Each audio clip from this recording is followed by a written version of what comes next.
हरि ओम मंडळी. शांताकारं भुजगशयनं पद्मनाभं सुरेशं विश्वाधारं गगनसदृशं मेघवर्णं शुभांगं लक्ष्मीकान्तं कमलनयनं योगिहृद्ध्यानगम्यं वंदे विष्णुं भवभयहरं सर्वलोकैकनाथं. हरि ओम. आज आपण अध्याय 14 गुणत्रय विभाग बघणार आहोत. आपण यापूर्वी क्षेत्रज्ञ विभाग पाहिला. देह आणि आत्मा यांच्यामध्ये काय फरक आहे आणि यांच्यातला फरक जाणून लोक परमतत्वाला कसे प्राप्त करतात, कशी उपासना करतात हे आपण पाहिलं मागच्या अध्यायामध्ये. आता या अध्यायामध्ये गुणत्रय विभाग सांगितलेला आहे. त्याची मूळ भूमिका अशी आहे की 13व्या अध्यायामध्ये क्षेत्रज्ञ यांचं विवेचन करून यांना तत्वतः जाणणारा तो परमपदाला पोहोचतो असं भगवंत सांगतात. त्या ज्ञानाचं स्वरूप, त्याचा महिमा, त्या ज्ञानाच्या प्राप्तीचा उपाय आता या 14व्या अध्यायामध्ये सांगितलेला आहे. बंध प्राप्ती जी होते माणसाला, बंधन जे प्राप्त होतं ते 2 प्रकारांनी होतं. एक म्हणजे प्रकृतीमुळे, मायेमुळे बंधन प्राप्त होतं, आणि दुसरं प्रकृतीचे कार्य असणाऱ्या 3 गुणांमुळे होतं, गुणत्रयांमुळे होतं. मग प्रकृतीमुळे म्हणजे मायेमुळे जे बंधन प्राप्त होतं ते अज्ञानामुळे असतं. अज्ञान रूपी बंधन असतं ते. याच्यातून मुक्तीचा उपाय भगवंतांनी 13व्या अध्यायामध्ये आपल्याला सांगितला की वेगवेगळ्या गोष्टींनी तो आपण त्या बंधनातून मुक्त होऊ शकतो. त्याच्यात एक महत्त्वाचं राहिलं होतं ते सत्संग. काहीच नाही जमलं तर निदान सत्संग करा, त्यांनी तरी तुम्हाला ते तुम्ही त्यातून मुक्त होऊ शकता.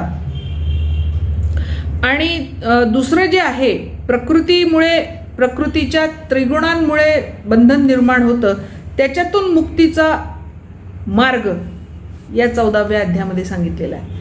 ते गुणत्रय जर नीट जाणून घेतले, तत्वतः जाणून घेतले, सत्व, रज आणि तम या 3 गुणांना तत्वतः जाणून घेतलं, त्याचं कार्य काय, प्रकृती त्या आधाराने आपल्याला कसं बंधनात टाकते, हे जर आपण नीटपणे जाणून घेतलं तर आपल्याला भगवंतापर्यंत जाऊन पोहोचता येतं.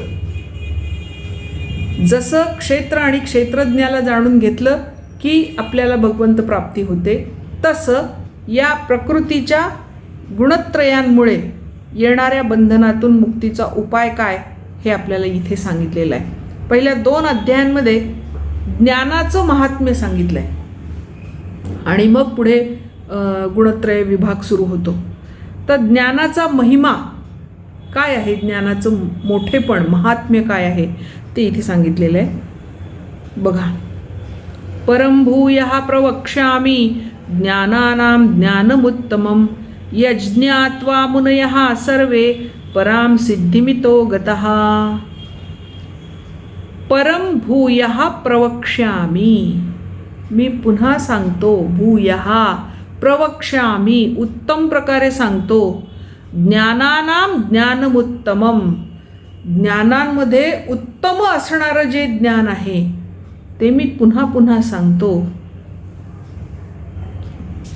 यज्ञात्वा, ते ज्ञान जाणल्यामुळे, मुनयः सर्वे, सगळे मुनी, पराम सिद्धिम इतः गतः, ते परमसिद्धीला प्राप्त झाले, परमगतीला प्राप्त झाले. आता या ज्ञानाला अतिउत्तम असं परमज्ञान त्यांनी म्हणलेलं आहे. या ज्ञानाला ज्ञानानां ज्ञानमुत्तमम, ज्ञानांमधलं सर्वश्रेष्ठ परम उत्तम ज्ञान असं त्यांनी म्हटलेलं आहे. याच्याबद्दल ज्ञानेश्वर काय म्हणतात बघा. एरवी ज्ञान हे आपुले, परी पर ऐसेनी जाहले, जे आवडोनी घेतले भवस्वर्गादिक. भव म्हणजे इहलोक आणि स्वर्ग म्हणजे परलोक. म्हणजे इह परलोकाबद्दल आसक्तीने जे ज्ञान, ते ज्ञान परक झालं. आम्हाला इहलोकाबद्दल पण आसक्ती आहे आणि यज्ञाधिकांच्या माध्यमातून परलोक म्हणजे स्वर्गाबद्दल सुद्धा आसक्ती आहे. स्वर्गसुख पण आम्हाला हवी आहेत आणि या आसक्तीमुळे जे आम्हाला जन्मतःच प्राप्त ज्ञान आहे, आत्मज्ञान हे आम्हाला जन्मतः प्राप्त आहे, कारण आत्मा आमच्यामध्येच आहे ना, तो कुठे बाहेर नाही, ते आम्हाला प्राप्तच आहे. परंतु ते आम्हाला पर झालं म्हणजे परक झालं. कशामुळे? आसक्तीमुळे. जिये भवस्वर्गा ते जाणती, यागची चांग म्हणती, पारखी पुढी आथी भेदी जया. भव स्वर्गाते जाणती, जिये भव स्वर्गाते जाणती. इथे भवाला आणि स्वर्गाला ते जाणतात आणि मग स्वर्ग जाणल्यामुळे आणि इथल्या सुखांच्या आणि स्वर्गसुखांच्या जाणण्यामुळे, त्याच्यामध्ये लिप्त होण्यामुळे यागची चांग म्हणती, यज्ञ वगैरे चांगले आहेत, यज्ञयाग करा आणि सगळी स्वर्गीय सुख भोगा. पारखी पुढी आथी भेदी जया, आणि या भेदभावामुळे ज्ञानाला पारखी होतात, त्यांना ज्ञान प्राप्त होत नाही. तिये आघवीची ज्ञाने केली येणे स्वप्ने, तैशी वातोर्मी गगने, जैशा वातोर्मी गगने गिळिजती अंती. तिये आघवीची ज्ञाने, त्यामुळे हे संपूर्ण ज्ञान केली येणे स्वप्ने, स्वप्ने म्हणजे मिथ्या, ज्ञान मिथ्या करून टाकलं. कशाप्रमाणे? जैशा वातोर्मी गगने गिळिजती अंती. जसं वाऱ्याच्या लाटा आकाशात उसळल्या की त्या तिथेच विरून जातात, त्या परत खाली येत नाहीत.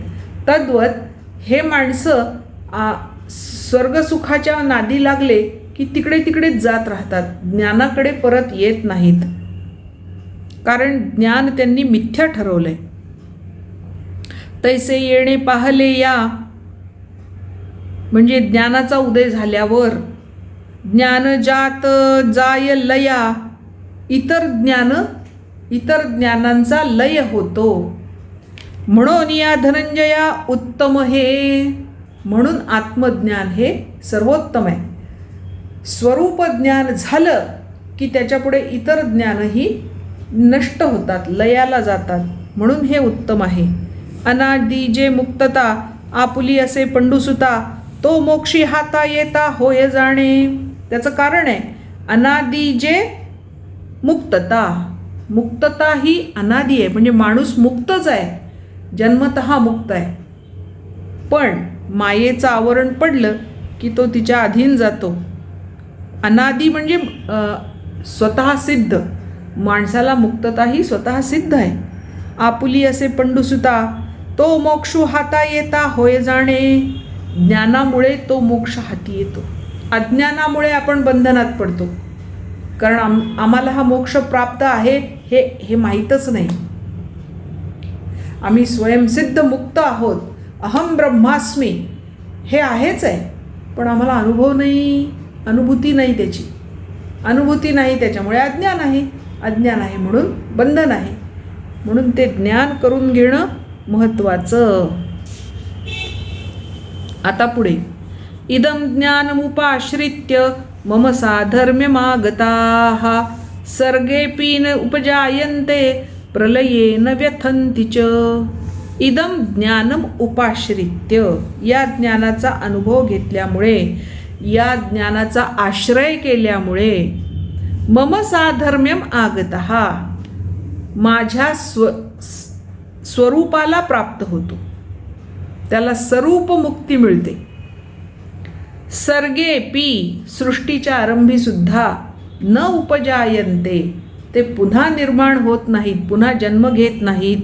न प्रलये व्यथन्ति च, आणि जेव्हा सृष्टीचा प्रलय होतो त्यावेळेस त्यांना त्याच्याबद्दल अजिबात दुःख होत नाही, व्यथा होत नाही, व्याकुळता त्यांच्यामध्ये येत नाही.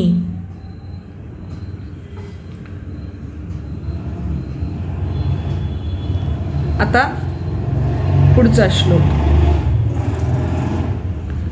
मम योनिर्महद् ब्रह्म तस्मिन् गर्भं ददाम्यहं संभवः सर्वभूतानां ततो भवति भारत. आता इथे योनी, मम योनी महद्ब्रह्म. महद्ब्रह्म म्हणजे मूळ प्रकृती. ही मूळ प्रकृती जी आहे ती या संपूर्ण सृष्टीच्या निर्मितीची योनी आहे, म्हणजे उत्पत्ती स्थान आहे. तिथून हे संपूर्ण सृष्टी उत्पन्न होते. तिला त्यांनी दुसरं नाव आता आपल्याला कळलं, महद्ब्रह्म. महद्ब्रह्म म्हणजे मूळ प्रकृती. आता तिला मूळ प्रकृती का म्हणतात, तर ही जी मूळ प्रकृती आहे, हे जे महद्ब्रह्म आहे, तिथे सत्व रजतम या तीनही गुणांची साम्यावस्था असते. तिला मूळ प्रकृती म्हणतात. या त्रिगुणांचं तिथे मिश्रण होत नाही किंवा त्यांची साम्यावस्था भंग पावत नाही. ते समान अवस्थेमध्ये असतात, समान महत्त्वाचे असतात. म्हणून तिला मूळ प्रकृती म्हणतात. आणि त्या मूळ प्रकृतीला दुसरं नाव आहे महद्ब्रह्म. हे महद्ब्रह्म म्हणजेच योनिस्थान आहे, निर्मिती स्थान आहे, उत्पत्ती स्थान आहे. कशाचं? संपूर्ण सृष्टीचं. तस्मिन् गर्भम दधाम्यहम, तिथे मी गर्भ ठेवतो. त्या योनीमध्ये मी गर्भ स्थापन करतो. हे रूपकात्मक वर्णन आहे. ॲक्च्युली असं काहीही होत नाही, पण निर्मिती कशी होते हे तर कळायला पाहिजे ना, प्रक्रिया. म्हणून ते रूपकात्मक रीतीने सांगितलेलं आहे. भगवंत कोणताही नवा गर्भ स्थापन करत नाही, तर अनादिकालापासून जे जीव जन्ममरणाच्या प्रवाहपतीत आहेत त्यांचा प्रकृतीशी कर्मसंस्कारांमुळे संबंध जोडून तिथे ते निर्माण होतं. या प्रकृतीमध्ये त्रिगुणांच्या प्रभावामुळे आधी जे या सृष्टीमध्ये जन्माला आले त्यांनी आधी जी कर्म केली त्या कर्मफळाच्या संसर्गामुळे पुन्हा त्यांचा प्रकृतीशी संपर्क येण्याचं काम हे भगवंत करतात. म्हणजे प्रकृती आणि तुमची कर्मज फळं यांचा संसर्ग आला की तुमची निर्मिती त्या त्या ठिकाणी होते. मग भगवंत तिथे गर्भ ठेवतात. म्हणजेच काय करतात, तर तुमचा आणि प्रकृतीचा संपर्क येण्याची परिस्थिती निर्माण करतात. जन्ममरणाचं प्रवाहपतीत आहे माणूस. त्याला एक छान ज्ञानेश्वरांनी एका ठिकाणी उदाहरण दिलंय की नदीच्या प्रवाहातलं पाणी पुढे पुढे जात राहतं आणि मागचं पाणी त्या पुढे गेलेल्या पाण्याची जागा घेत राहतं. तसं हे जन्म होत राहतात, मृत्यू होत राहतात. मृत्यू ज्यांचे झाले त्यांची जागा नवीन जन्म घेतात, पुन्हा मृत्यू होतात, पुन्हा जन्म होतात आणि तो प्रवाह सारखा चाललेला असतो. याला म्हणतात प्रवाहपतितता. आपण प्रवाहपतीत असल्यामुळे हे प्रवाह चालूच राहतात. फक्त या प्रवाहामध्ये तुमच्या गतजन्मातल्या कर्मफळांचा संबंध चालू जन्मातल्या जन्मस्थितीशी आणणे. म्हणजेच भगवंतांनी तो गर्भ हा या महद्ब्रह्मामध्ये स्थापन करणे असा अर्थ त्याचा होतो. असं मी सर्व भूतांचं करतो आणि पुन्हा पुन्हा ते जन्म त्यांचे होतात. सर्व योनिषु कौन्तेय मूर्तयः संभवन्तियाः तासां ब्रह्म महद्योनिः अहं बीजप्रदः पिता. हे कौन्तेया, सर्व योनिषु म्हणजे माणूस, देवता, राक्षस, पशु, पक्षी, वनस्पती, जलचर, भूचर, खेचर वगैरे वगैरे, अंडज, उद्भिज, जारज वगैरे, ह्या सगळ्या ज्या योनींमध्ये मूर्तयः संभवन्तियः, ज्या ज्या मूर्ती निर्माण होतात, म्हणजे जे देह निर्माण होतात, तासाम त्यांच्यामध्ये ब्रह्म अहम, मी ब्रह्म, ब्रह्म महम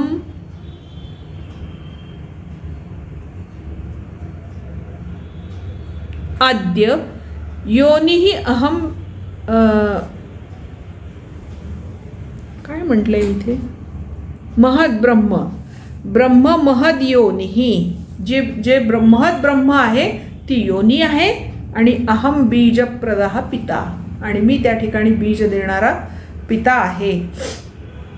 ही प्रकृती माता आहे, योनी आहे, आणि मी तिथे बीज स्थापन करणारा पिता आहे. म्हणजेच तुमचा आणि प्रकृतीचा संपर्क घडवून आणणारा असा मी तिथे पिता आहे.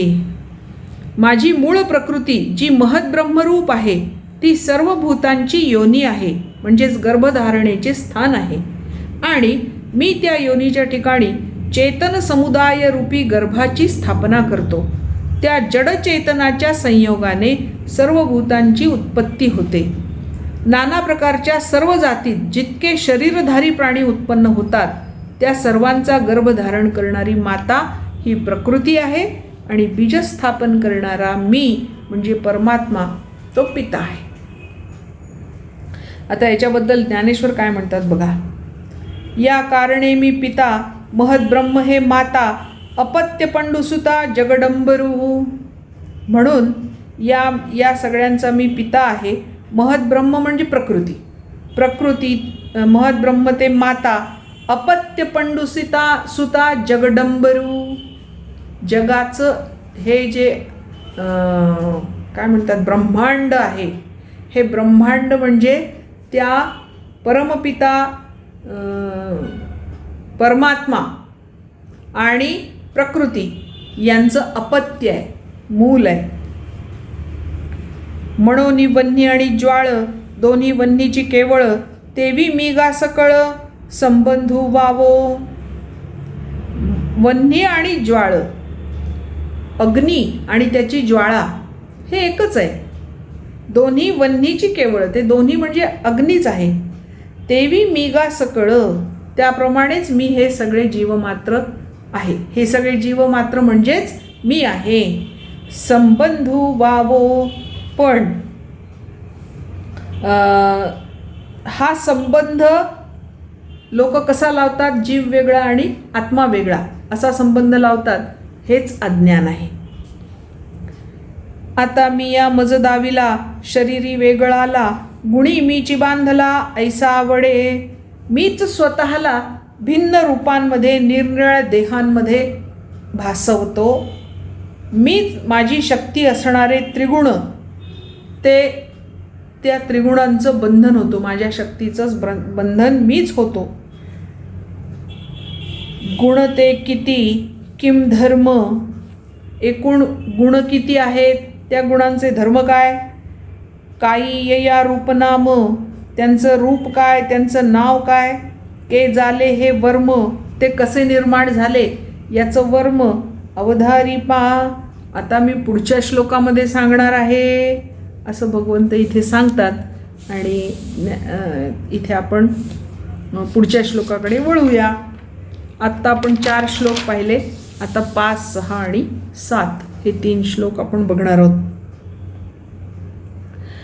आता त्रिगुणांनी जीवाला बंधन कसं प्राप्त होतं ते या श्लोकामध्ये सांगितलेलं आहे. सत्वं रजस्तम इति गुणा इति गुणाः प्रकृतिसंभवाः निबध्नन्ति महाबाहो देहदेहिनामव्ययम्. सत्वं रजस्तम इति गुणाः प्रकृतिसंभवाः, प्रकृतीपासून निर्माण झालेले सत्व, रज आणि तम हे 3 गुण आहेत. निबध्नन्ति, जे बांधून टाकतात. महाबाहो, अर्जुना, देहे, देहामध्ये. देहिनम अव्ययम, अव्यय अशा देहिन म्हणजे पुरुषाला, आत्मतत्वाला या देहामध्ये बांधून टाकतात. आता म्हणजे काय? अविनाशी जीवात्मा आहे, त्याला देहामध्ये बांधून टाकतात. म्हणजे या त्रिगुणांमुळे एकदा देहात आलेला हा आत्मा त्या देहाशी एकरूपता समजायला लागतो. आणि देह त्रिगुणयुक्त आहे, त्याच्यामुळे जर त्यांनी देहाशी संबंध मानला तर त्या त्रिगुणांनी आत्माबद्ध होतो. मात्र देहाशी संबंध नाही मानला तर आत्मा मुक्त असतो. परंतु तसं होत नाही. एकदा देहात तो आला की जीवाशी तो तादात्म्य पावतो आणि मग या त्रिगुणांचं बंधन त्याला निर्माण होतं. अविनाशी जीव हा विनाशी शरीराशी तादात्म्य पावतो आणि मग त्याला बंधन निर्माण होतं. आता ज्ञानेश्वर काय म्हणतात बघा. तरी सत्वरजतम तिघांसी हे नाम आणि प्रकृती जन्म भूमिका यया. सत्वरजतम या तिघांचं हे नाव आहे आणि प्रकृती त्यांना जन्माला घालते आणि तिच्यापासून ते निर्माण होतात. तैसी अज्ञानांगिकारे निघाली वृत्ती विखुरे ते सत्वरजद्वारे तमही होय. तैसी अज्ञान अंगीकारे, अज्ञानाचा अंगीकार केल्यानंतर निघाली वृत्ती विखरे, ती अज्ञान वृत्ती विस्तार पावते. कशी, किती विस्तार पावते? ते सत्व रजद्वारे, सत्व आणि रजोगुणाच्या आधारे तमालाही जाऊन भिडते, तमोगुणाला जाऊन भिडते. अर्जुनागा जाण यया नाम गुण आता दाखवू खुण बांधिती ते. हे सगळे गुण झाले, त्यांची नावं झाली. आता ते बंधक कसे होतात ते सांगतो. तरी क्षेत्रज्ञ दशे समस्ती ममत्वाची सूती. नाही, क्षेत्रदशे आत्मा मोटका पैसे हे देह मी ऐसे मुहूर्त करी. ज्याप्रमाणे क्षेत्रज्ञ दशे, क्षेत्रज्ञाची दशा प्राप्त झाल्यावर, म्हणजे क्षेत्रज्ञ म्हणून तुम्ही देहामध्ये आत्मा आल्यानंतर आत्मा मोटका पैसे, हा छोटासा आत्मा तिथे प्रवेश करतो. हे देह मी ऐसे मुहूर्त करी, आणि हा देह म्हणजेच मी आहे असं तो म्हणायला लागतो. देहाशी तादात्म्य पावतो. अजन्म मरणांती देहधर्मी समस्ती ममत्वाची सूती घेना जव.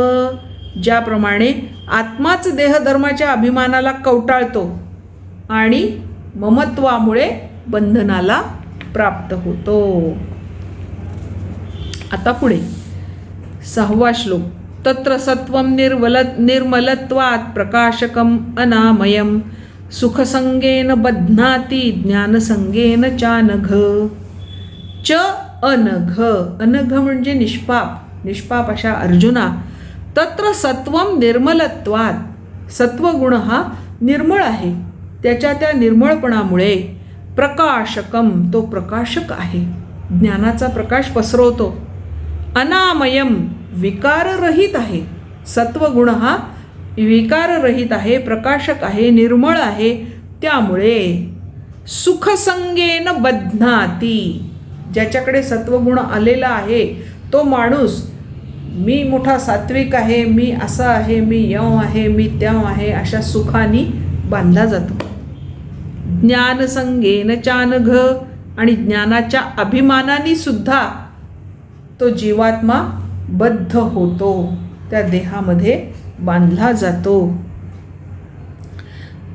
प्रेमस्वरूप आसक्ती नाही, या त्रिगुणातील सत्वगुण निर्मळ, प्रकाशक, विकाररहित असल्यामुळे सुखासंबंधीच्या ज्ञानाच्या अभिमानाने जीवात्मा बांधला जातो. याच्याबद्दल ज्ञानेश्वरी काय म्हणते ते बघूया. 6.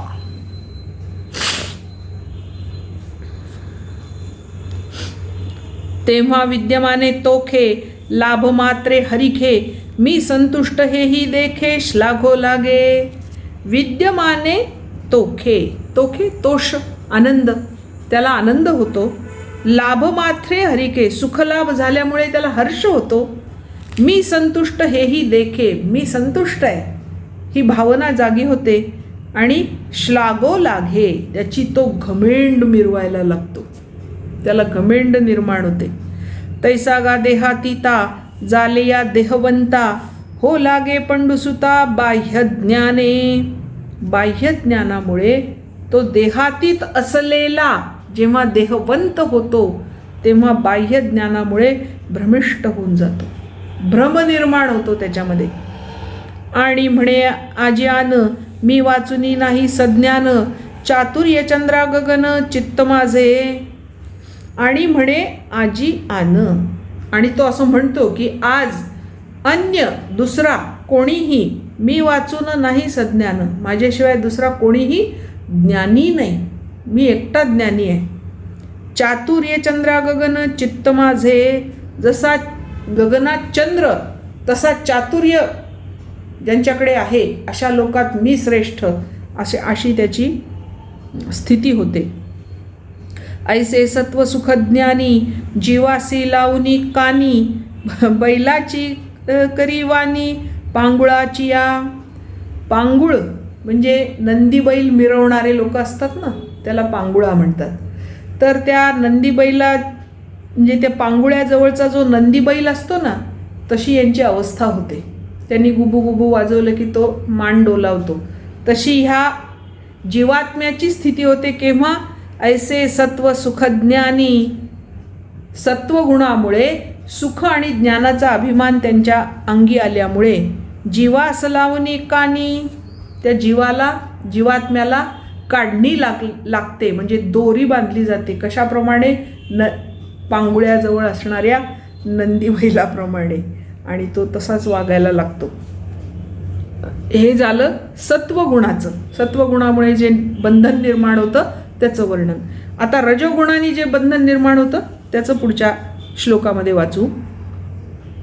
रजो रागात्मकं विद्धि तृष्णा संगसमुद्भवं तन्निबध्नाति कौन्तेय कर्मसंगेन देहिनाम. रजो रागात्मकं विद्धि. रजोगुण हा प्रेम, भक्तिमय, प्रेममय, अनुरागमय आहे हे तू जाणून घे. आणि त्याचं गुण काय आहे? तृष्णा संगम समुद्भवम, कामना आणि आसक्तीपासून तो निर्माण होतो. रजोगुणाची निर्मिती कामना आणि आसक्ती याच्यामधून निर्माण होते. निबध्नाती कौन्तेय, आणि ते जीवात्म्याला बांधून टाकतात. कर्मसंगेन देहिनाम, कर्मफळाच्या संबंधाने त्या देहीन म्हणजे आत्मतत्वाला ते बांधून टाकतात. आता रजोगुण हा रागमय आहे, म्हणजे आसक्तिमय आहे. राग म्हणजे आसक्ती, प्रेम, अभिलाषा. जसं बीजापासून वृक्ष आणि वृक्षापासून बीज, तद्वत रागापासून रजोगुण आणि रजोगुणापासून राग, म्हणजे आसक्तीपासून रजोगुणाची निर्मिती होते आणि रजोगुणाची निर्मिती झाली की आसक्तीची निर्मिती होते. हे परस्पर अन्योन्य संबंध आहे हा दोघांचा, आणि त्यामुळे जीवात्मा त्याच्यामध्ये बद्ध होतो. त्याच्याबद्दल ज्ञानेश्वर काय म्हणतात बघा. हे रज याची कारणे जीवा ते रंजवू जाणे, हे अभिलाखाचे तरुणे सदाची गा. हे रज याची कारणे, हे रज आहे या कारणानीच जीवा ते रंजवू जाणे, ते जीवाचं रंजन करतं, मनोरंजन करतं. आणि अभिलाखाचे तरुणे, विषय वासनांनी ते मुसमुसलेलं असतो. हा रजोगुण विषय वासनांनी मुसमुसलेला असतो. सदाची गा, त्याचं हे नित्य स्वरूप आहे. व्रतापाठी व्रते आचरे इष्टापुरते, काम्या वाचुनी हाते शिवणे नाही. रजोगुणयुक्त जो असतो तो काय करतो? व्रतापाठी व्रते, एका मागोमाग एक व्रत करतो. कशासाठी? आचरे इष्टापुरते, जे मिळवायचंय, इच्छित गोष्ट मिळवण्यासाठी तो अनेक व्रत उपासना करतो. काम्या वाचुने हा ते शिवणे नाही, ज्याची इच्छा केली ते मिळवण्याच्यासाठीच तो धडपडत राहतो, त्याच्या व्यतिरिक्त तो काही करत नाही. पै ग्रीष्मा, त्याला इथे दृष्टांत दिलाय. पै ग्रीष्मांतीचा वारा विसावो नेणे वीरा, तैसा न म्हणे व्यापारा रात्र दिवस. ज्याप्रमाणे ग्रीष्म ऋतूमधला वारा सुसाट्याने वाहतो त्याप्रमाणे हे वीरा म्हणजे हे अर्जुना, तैसा म्हणे व्यापारा, रात्रंदिवस, हा रात्रंदिवस व्यवहार करत राहतो. व्यवहारांचा नुसता धूमधडाका चालू असतो. कशासाठी? सुखप्राप्तीसाठी. काय चंचळू मासा कामिनी कटाक्षू कायसा, लवला हो तैसा विजूही नाही. पाण्यातील माशाची चंचलता किंवा कामिनीच्या नेत्रकटाक्षांची चंचलता तरी कमी. प्रत्यक्ष वीज लवते त्याच्यापेक्षाही कमी अवधीमध्ये इतक्या वेगाने वासनायुक्त जीवांची वासनापूर्तीसाठी लगबग चालू असते. ते तुले निगा वेगे स्वर्ग संसार पांगे आगी माझी रिगे क्रियांची. हा माणूस त्या वेगाने स्वर्ग संसार पांगे स्वर्गातले सुख मिळवण्यासाठी आगी माझी रिगे क्रियांची सगळ्या कर्मांच्या आगीमध्ये उडी घालतो. ऐसा देही देहा वेगळा लेईला तृष्णेची साखळा. खटाटोपू आहे गळा व्यापाराचा. हा जीवात्मा देहाहून वेगळा असून सुद्धा स्वतःला वासनेच्या बेड्या घालून घेतो आणि अनेक खटाटोपांचे धोंड गळ्यात घालून फिरतो. म्हणजे देहाशी तादात्म्य पावतो आणि सत्वगुणामध्ये ज्ञान आणि सुखाच्या अभिमानाने बांधला जातो. रजोगुणामध्ये कर्मफळाच्या संबंधाने बांधला जातो आणि सतत कार्य करत राहतो.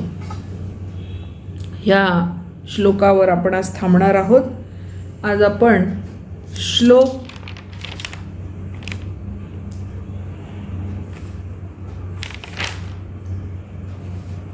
1 ते 8 1 ते 7 पाहिले आहेत आणि तेवढे आपण आता म्हणणार आहोत आणि मग थांबणार आहोत. अध्याय 14 श्लोक 1 ते 7 आपल्याला म्हणायचे आहेत. हरी ओम श्री हरी ओम.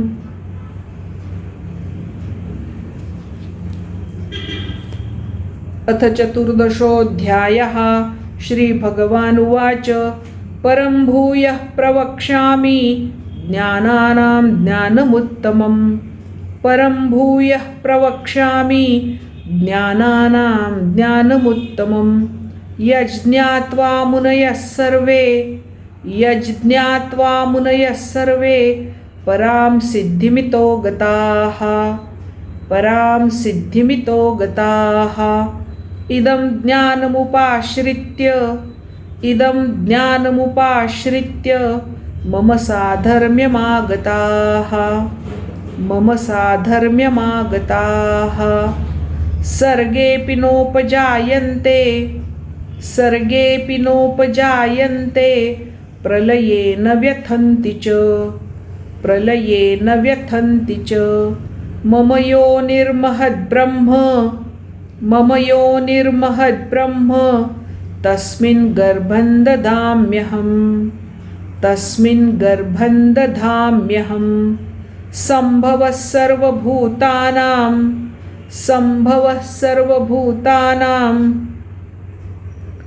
ततो भवति भारत. सर्वयोनिषु कौन्तेय मूर्तयः सम्भवन्ति याः.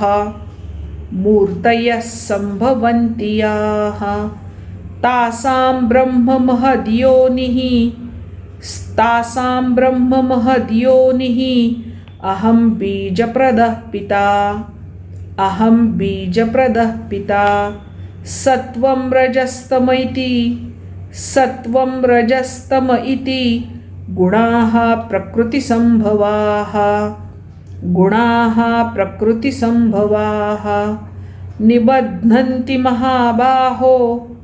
निबध्नन्ति महाबाहो देहे देहिनमव्ययम्.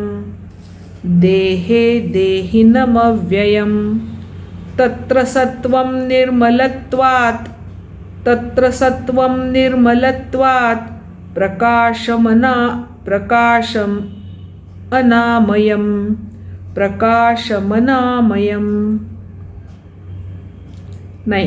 प्रकाशकम् अनामयम्. प्रकाशकम् अनामयं सुखसंगेन बध्नाति ज्ञानसंगेन चानघ रजोरागात्मकं विद्धि तृष्णासंगसमुद्भवं तन्निबध्नाति कौन्तेय कर्मसंगेन देहिनं तमस्त्वज्ञानजं विद्धि. नाही, 7व्या श्लोकावर आपण थांबणार आहोत. 8व्या श्लोकापासूनचा भाग आपण उद्या बघणार आहोत. हरिः ओम.